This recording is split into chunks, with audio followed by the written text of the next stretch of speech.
I do not believe that there is an immediate danger to the public because this was a targeted incident. There are families grieving who have lived through a total nightmare. They deserve justice. We want to hold those accountable, and we want to be responsible and responsive to our community. That's Seattle Police Chief Sean Barnes at a press conference on Tuesday following a shooting at Seattle Center on Sunday that was a nightmare in more ways than one. 3 people killed, 5 injured, and some serious communication problems for the city of Seattle in the wake of this incident. Did the SPD, did the mayor respond too slowly? What's the story with at least one suspect still on the loose? All of that getting scrutinized this week, plus a decision about school lunches that had the city council and the mayor in a bit of a tug of war. It appears to have been settled, but paying for it is another matter. All this and more this week on Seattle News, Views, and Brews, your coffee break political podcast. I'm Brian Callanan. I am a host on the Seattle channel. The views expressed here are mine. And I am with my friend and co-host, David Croman. We're catching him as he wraps up his tenure as City Hall reporter for the Seattle Times, and just before he joins KUOW as a host on its Soundside program. David, as you're making this transition, I can't help but notice that the Mariners won a game over the world champion LA Dodgers. My friend, the streak starts with you. Yeah, that could be fun if both of us go on something of a winning streak, the Mariners and me, as I get into my new job. I like it. That's the right way to look at it. David, thank you so much, as always. Thanks to our background noise sponsor, City Grind Espresso, on the first floor of City Hall. If you enjoy the show, please become a patron on Patreon. Giving levels start at just $5 a month. You get access to Patrons First podcast. You get a cool decal, too. So please head to Patreon, become a paying member. We need the support. Shout out to our friends at Converge Media. The video version of the program is on Converge on Wednesday nights. Let's get going here. Time for Right Here, Right Now. David, there's a lot to unpack with the shooting at Seattle Center this past weekend. And first things first, my heart goes out to everybody impacted by this. I'm sure yours does too. I actually picked up my daughter from Seattle Center just an hour and a half before the shooting happened. I can't imagine what it would have been like if she had stayed at Vita Seattle a little bit longer. An awful situation, bottom line there. And it was really complicated even further by some communication missteps from the city. The shooting happened at 6 p.m. The first press conference wasn't until nearly 5 hours later. The mayor initially said 2 suspects were in custody. Turned out to be 1. The information that there was a second shooter still at large didn't come out until that later press conference. David, what was your take on how the city of Seattle handled the communications for this incident? Yeah, I mean, I got to sort of acknowledge that there is a tension between people wanting information as quickly as possible and at the same time wanting to make sure that that is correct information. And I am sympathetic to that being a careful balance to strike. Yeah. The problem is you just don't really have the luxury of time, particularly, I mean, on several levels. For one, there's questions about whether there was still an immediate threat to the public. Right. And then on a more, philosophical, existential level, if you don't provide information, it is filled in other ways. There is social media, there's Reddit. And so it is important to provide people with information as quickly as possible so that A, they can know if there's a danger, and B, so that you don't let the vacuum be filled by misinformation. I would think that there probably would have been some value in the city and the police department, even if they don't know very much. Yeah. Just saying, hey, we're still monitoring this. We're trying to collect information. But it really there was a tweet essentially from SPD and then a kind of brief statement from the mayor that turned out to be wrong, and otherwise basically radio silence for like 5 hours. And that is not great. Again, the mayor was talking about this balance between wanting to provide timely and accurate information, and I am sympathetic to that. But even just some messages of saying, hey, we think you're safe, you're trying to gather information, we'll let you know when we know more, and just doing that pretty regularly, I think would have gone a long way. And I am frankly surprised that the vacuum was allowed to last for as long as it was. Yeah, there's been some back and forth about this idea of the city using its Alert Seattle system, sends out texts and emails in emergency situations. It actually was deployed during the World Cup, and there was a lot of information going on there. The mayor said she didn't want to create fear and confusion, but the council's Public Safety Committee chair, Bob Kettle, was talking about this, said Alert Seattle should have been used. At least tell people, Seattle Center is shut down, tell people they're not in immediate danger from an active shooter. What do you think about using Alert Seattle in this situation? That's delicate. This will be a theme, which is I don't have like a strong conclusion about what exactly the right thing to do was, Yeah. particularly in retrospect. Again, I can understand wanting to be cautious about using a text message system that blasts out something to a lot of people. My read on the situation is I actually think that SPD and by extension the mayor understood pretty quickly that they had one 15-year-old in custody and that another person who was involved in the shooting was killed. Yes. I don't think they could say that because they didn't want to confirm and because they were projecting pretty early on that they didn't think there was an immediate threat. And so I think part of it was they probably understood earlier than they were willing to say that one of the victims in the shooting had been involved in the shooting. Also, they just probably didn't want to put that information out before absolutely confirming it. And so, in that kind of scenario, you don't want to put out a text message to a bunch of people in a 1 mile radius or whatever. Right. And basically I'll make them think that there might be a shooter around the corner. Or maybe you're giving information to that shooter too. I mean, there's an investigation going on clearly at that time. Right. It is also not good to leave a vacuum of information that is filled with, of course, people are going to jump to some of the worst case scenarios or take to Reddit, social media to try and find answers. And that's not particularly reliable. So I do think a vacuum was allowed to exist for too long. And perhaps the text message system could have been a way to fill that vacuum. I don't know for sure. But, on the other hand, it does feel a bit like they kind of understood more than they were able to let on. And maybe and so that is sort of why they were both simultaneously saying, we don't have a lot of information now. And also, we don't think that there is an immediate threat. And I think just that felt like a contradiction at the time.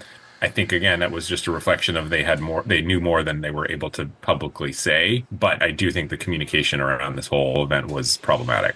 Yeah, and very easy to be a Monday morning quarterback here for sure with this situation, a volatile situation unfolding there.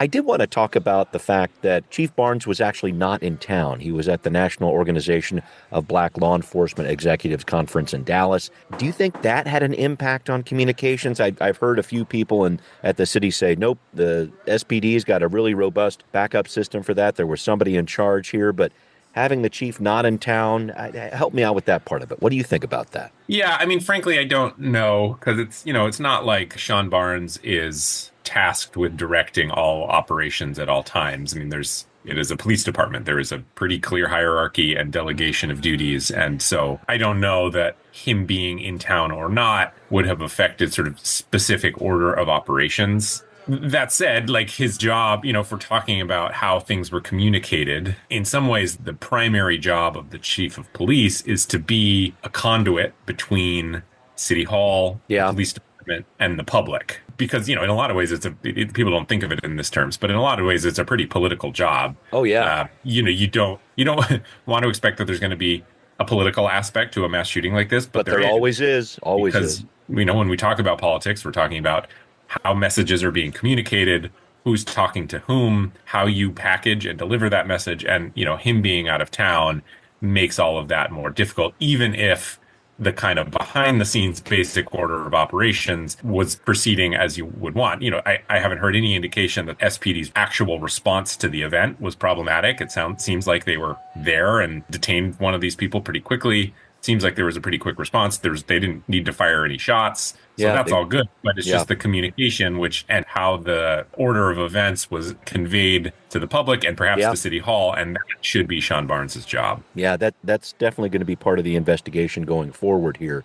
And there's been a lot of press conferences, too. For the lack of press conferences you saw at the start of this, there certainly are a ton of them this week. I did want to dive a little bit further as we wrap up this topic about just the political aftermath of this. I saw Councilmember Rivera calling on the mayor very soon after the shooting to adopt her plan here, this national network for safe communities. A number of other communities have this. This is a gun violence reduction strategy.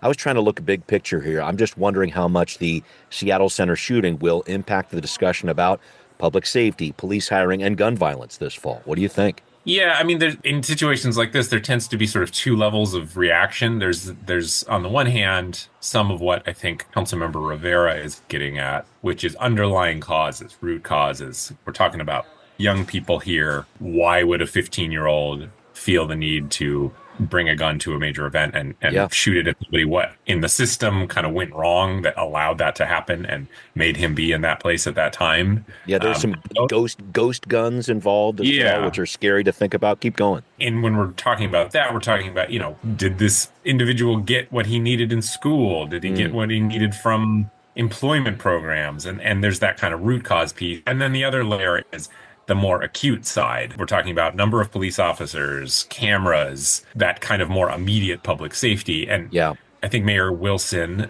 and, it sounds like Councilmember Rivera too are kind of trying to have that former conversation. How do we create this sort of comprehensive, holistic view of public safety so that this situation never comes up in the first place?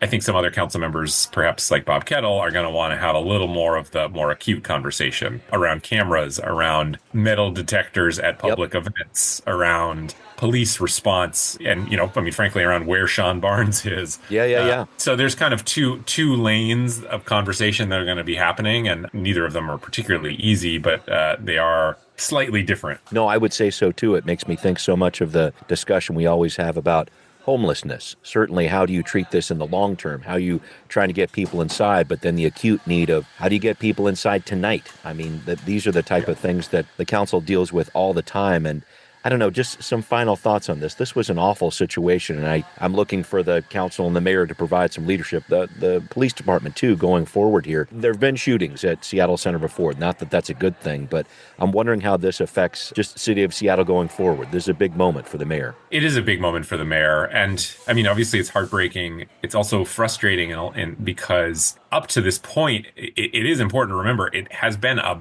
much better year for homicides. June, I think for the first time since like 1970 had no homicides. That's right. Something has been working, and that's why. And yet at the same time, that progress is probably in the public's eye going to be totally wiped out by this. I don't think people are going to be thinking about the fact that the first 6 months of the year were pretty good. All they're going to be thinking about is this particular event. And from here, Sean Barnes said this at the press conference. He talked about how, basically we're talking about 0.01% of the population that is responsible for something like 50% of these shootings. And that is key. Having heard from some of the violence interrupter organizations like Community Passageways, it sounds like even if they weren't necessarily working directly with some of these individuals, they do know who they are. Sure. Yeah. Which isn't particularly surprising. That tends to happen when especially when we're talking about young people and gang violence, that it's not like no one knows who these people are. And so the task going forward is, you got to ask questions around, is that violence interruption working? How do you prevent retaliation? Because that tends to be the kind of next step in particularly a gang related shooting like this is, statistics show it's the victims who tend to be the ones who then go out and do the retaliation. So how do you prevent that cycle from happening? Those are pretty big questions that have been asked for a long time, but now I think will be asked with a little more urgency. All right, well, up next, turning our focus back to the mayor, now 6 months in on a job that really feels like it changed overnight after the shooting at Seattle Center. More next on Now Hear This. Well, in the wave of stories about the Seattle Center shooting over the past week, you may have missed an excellent piece by David, marking the 6-month milestone in Mayor Wilson's term. She's had to answer a lot of critics, including some in the past few days, who say her communication, especially in the crucial moments right after the shooting, fell short. There's this tension between providing information fast and making sure that it is accurate so that we're not creating unnecessary confusion, and that is part of what we've been dealing with here. At the same time, we are absolutely reviewing what has happened over the last 24, 48 hours. We are going to be making improvements as we go to make sure that we are being as timely and communicative and transparent as possible. David, there's that tension you're talking about. The mayor definitely talking about that when it comes to information after the shooting. And I was really struck by the fact that your piece about the mayor came out on Sunday morning, and by that evening, it seemed like it needed a whole new chapter here. But I wanted to kind of center this up here beyond the shooting. Where is the mayor right now when it comes to achieving the political objectives she was aiming for when she took office? Some broad thoughts on this. Yeah, this was a conversation I had with her. It's probably like a month ago at this point. It started as, you're 6 months in. How are you thinking about this job? How do you feel like you're doing? And a thing that came up a lot in our conversation that I didn't prompt her on, she brought up herself, was trying to find balance, trying to, she talked about her time as mayor as being a work in progress. And I think the kind of essential takeaway for me is being mayor is kind of three jobs, and I said this in the piece, which is there's the policy side. What kind of laws do you want to pass? There's the managerial side. How do you run the departments and your staff? And then there's the head of state, ceremonial head of state side. How do you present yourself to the public? How do you cut ribbons and things like that? And I think the mayor has always been really comfortable and wanted to put most of her time and energy into the first piece, the policy piece. That is, I think, what animated her push to be mayor. Right. And she has been pretty upfront about the fact that she has felt pretty uncomfortable with the other two. Her managerial experience, of course, was a big talking point in the campaign. But, she said even in her inaugural speech, I have to learn how to be the city's cheerleader. I don't think she was cheerleader exactly, but the city's primary booster. That's right. And so I think what she is encountering and what I think has been difficult for her and her staff is how do you take essentially 15-hour waking hours and divide that into those three buckets, and how do you prioritize those three things and still kind of find some time to think more holistically about the direction of the city. I think she has and take care of her kids and family. I mean, she's got some stuff to consider there too. Keep going. And I think she hasn't found that yet. And I think it is pretty typical. This is not a Wilson specific thing, but it's pretty typical that mayors come in with one idea of what they want to do, and that is totally upended. Say you're Jenny Durkin and you want to come in and, grow the economy and make it more sustainable, and then a pandemic. Here's COVID. Right. Or you're Bruce Harrell and your job is you still are dealing with the aftermath of the pandemic and office markets. And now I think Wilson is finding, she has this platform of affordability and this kind of populist economic message, and now here she is dealing with a mass shooting at Seattle Center, and that I think is where mayors get really tested, is not necessarily how well they deliver on the thing they wanted to do on the campaign trail, but how they manage that top priority alongside all of the stuff they did not anticipate, and that's really going to be the test for her over the next 6 months, year. Yeah, I will say, too, it feels like staffing continues to be an issue. I know there's always churn when mayors come in, but her deputy communications director, Sage Wilson, no relation, just announced he's stepping down last week.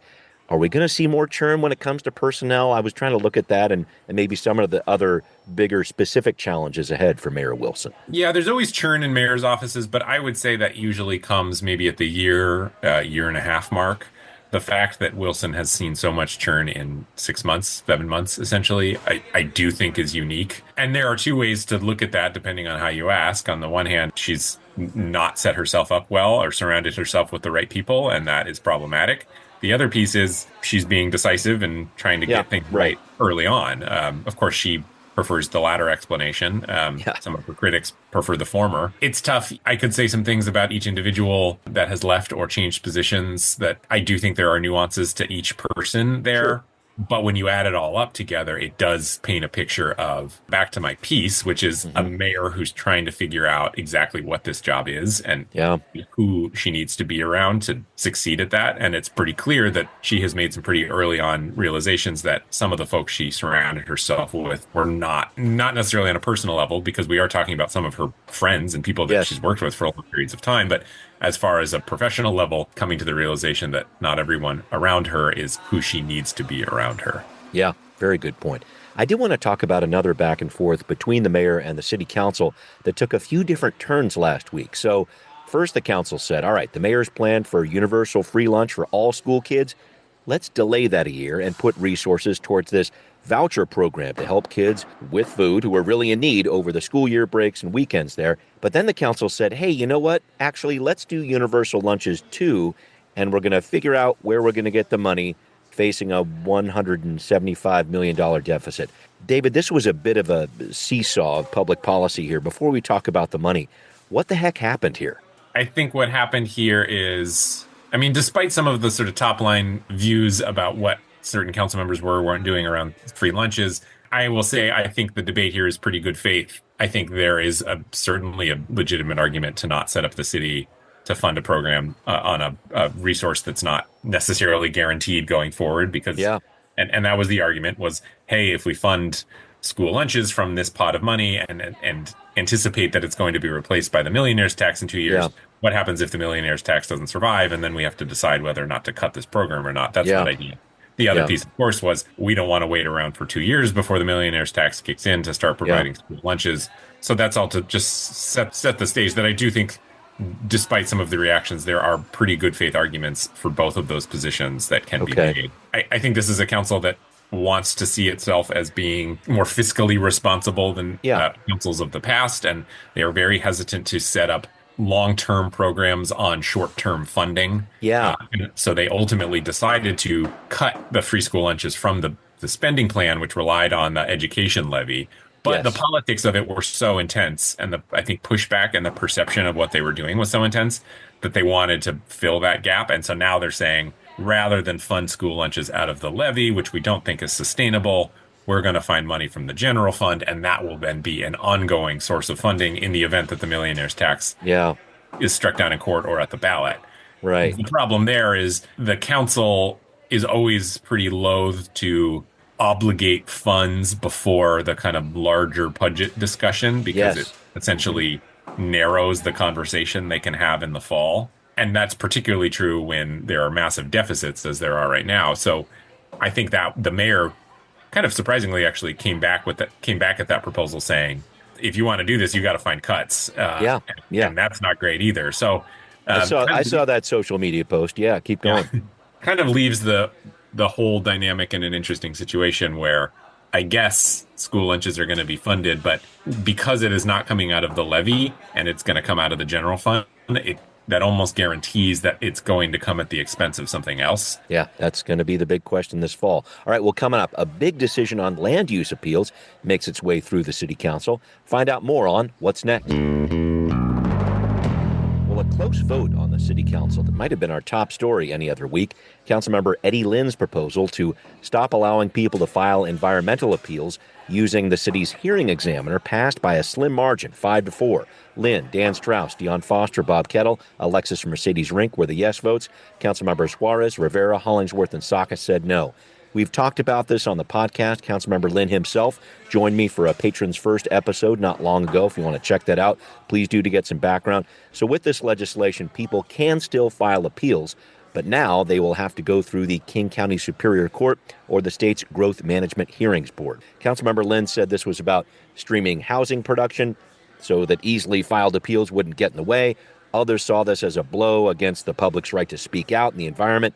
It's just not often that we see a close vote like this on the council. Some observations about how this went down. Yeah, it's hard to kind of agitate things more than when you're talking about housing policy and environmental appeals. So, I mean, this kind of was a melting pot of things that make people angry. Oh, yeah, plenty of it. Where housing is or shouldn't be. Somehow, the environment gets in there. Some people talking about democracy at its very core. Yeah, constitutional rights, things of this nature. Mm-hmm. Yeah, so I mean, I think it is important to kind of keep in mind what is actually going on here. When the city comes out with kind of a big land use decision like this, it has to do an environmental analysis to say, what is this going to mean for the analysis for the surrounding areas if we allow this kind of development to happen? Up until this point, if citizens found that to be lacking, they had an extremely easy way to appeal it, which was to go through the city's hearing examiner. Of course, it's not, it takes some time and energy, but for the most part, it's a cheap and relatively easy way to essentially hold up that entire process. Yeah. There are other means to appeal those kinds of decisions through the Growth Management Hearing Board at the state or the courts, but those are costlier and more complicated to do. Mm-hmm. The state legislature a couple of years ago basically said, hey, we need a lot more housing in the state, and we think this reliance on hearing examiners is mucking things up. Yeah. We're going to allow cities in the state to change those rules. If they don't want to use hearing examiners, they don't have to. And, some cities that are not necessarily, socialist safe havens like Bellevue and Everett Yeah.